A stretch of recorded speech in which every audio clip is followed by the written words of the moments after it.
বন্ধুরা, আজকে সারাদিনে এই কটা মাছই পেয়েছি। 4টে বাইম আছে, 2টো চিংড়ি আছে, একটা সরপুঁটি আছে। 2টো বাইম বেশ ভালোই বড়, 300 350 করে হয়ে যাবে।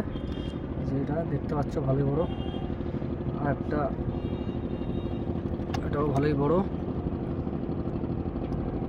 আরগুলো দুটো ছোটো, ওগুলো 100-150 গ্রাম করে হবে। চিংড়িটা প্রায় 150 গ্রাম তো হবে, 150-200।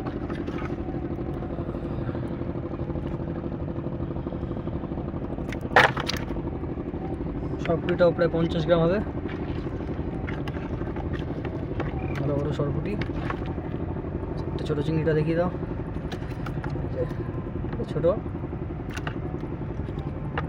তো বন্ধুরা, ভিডিওটা ভালো লাগলে অবশ্যই একটি লাইক করবে।